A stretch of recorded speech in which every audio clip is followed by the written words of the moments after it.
दिल्ली के मुख्यमंत्री अरविंद केजरीवाल को सुप्रीम कोर्ट ने अंतरिम जमानत दे दी है। दिल्ली शराब नीति मामले में केजरीवाल ने अपनी गिरफ्तारी को सुप्रीम कोर्ट में चुनौती दी थी, लेकिन जस्टिस संजीव खन्ना और जस्टिस दीपांकर दत्ता की बेंच ने गिरफ्तारी के आधार और जरूरत आदि के मुद्दे को संवैधानिक पीठ के पास भेजने का फैसला किया और तब तक अरविंद केजरीवाल को शर्तों के साथ अंतरिम जमानत देने का फैसला किया। सुप्रीम कोर्ट के मुताबिक अरविंद केजरीवाल अंतरिम जमानत के दौरान अपने दफ्तर या दिल्ली सचिवालय नहीं जाएंगे। आधिकारिक फाइलों पर भी हस्ताक्षर तब तक नहीं करेंगे जब तक जरूरी ना हो या उपराज्यपाल की अनुशंसा या अनुमोदन के लिए अनिवार्य ना हो।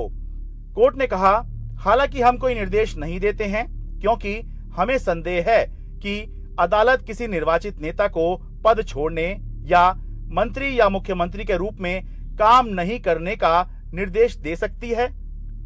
इस बारे में फैसला लेने का फैसला अरविंद केजरीवाल पर छोड़ते हैं। हालांकि अंतरिम जमानत के बावजूद केजरीवाल जेल में ही रहेंगे क्योंकि 26 जून को सीबीआई भी उनको दिल्ली शराब नीति मामले में गिरफ्तार कर चुकी है। कब तक बाहर आएंगे जेल से? देखिए, ये प्रश्न आपको कभी नहीं पूछने चाहिए। ये एक प्रक्रिया है, उच्च न्यायालय निर्णित करेंगे, बट मुझे पूरी तरह से हौसला है, विश्वास है, केस बड़ा ठोस है, बड़ा मजबूत है कि जल्द से जल्द निकट भविष्य में आएंगे और सत्य की जीत होनी चाहिए, इसी प्रकार से जैसे आज हुई है आगे। आम आदमी पार्टी ने सुप्रीम कोर्ट के फैसले को सच्चाई की जीत बताया, तो वहीं बीजेपी ने कहा कि अंतरिम जमानत का मतलब आरोप मुक्त होना नहीं होता।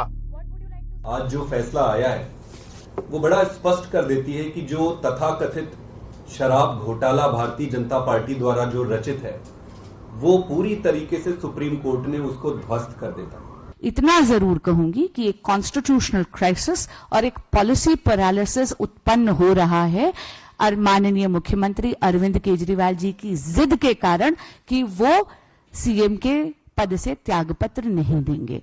अब तो सुप्रीम कोर्ट का एक इशारा भी आ गया है, इसलिए नैतिकता पर उनको त्यागपत्र अवश्य देना चाहिए।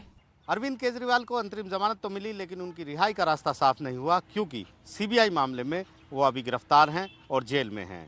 ये मामला अभी दिल्ली हाई कोर्ट में लंबित है और अगर हाई कोर्ट से उनको इस मामले में भी किसी तरह की जमानत मिलती है तो उनके बाहर आने का रास्ता साफ हो जाएगा। ईडी मामले में जमानत मिलना मुश्किल होता है। ऐसे में फिलहाल अंतरिम जमानत मिलना अरविंद केजरीवाल के लिए बड़ी राहत तो है ही। अब अगर सीबीआई केस में अरविंद केजरीवाल जमानत पाने में सफल रहते हैं तो उनके जेल से बाहर आने का रास्ता साफ हो जाएगा। सुप्रीम कोर्ट ने अरविंद केजरीवाल को ईडी मामले में दूसरी बार अंतरिम जमानत दी है और पिछली बार की तरह सुप्रीम कोर्ट ने इस बार भी शर्त रखी है कि जब अरविंद केजरीवाल बाहर आए तो ना तो वो मुख्यमंत्री दफ्तर अटेंड कर सकते हैं और ना ही दिल्ली सचिवालय जा सकते हैं। अब पिछली बार जब अरविंद केजरीवाल अंतरिम जमानत पर बाहर आए थे तो उस समय देश में चुनाव चल रहे थे, इसलिए इस शर्त का कोई खास फर्क नहीं पड़ा। लेकिन इस बार अरविंद केजरीवाल जब बाहर आएंगे तो इस शर्त से अरविंद केजरीवाल को समस्या हो सकती है, क्योंकि एक तो मुख्यमंत्री के रोजमर्रा के काम हैं ही, साथ ही दिल्ली में जल्द ही चुनाव भी आने वाले हैं। दिल्ली से अपने सहयोगी आशीष भार्गव के साथ मैं शरद शर्मा, एनडीटीवी इंडिया।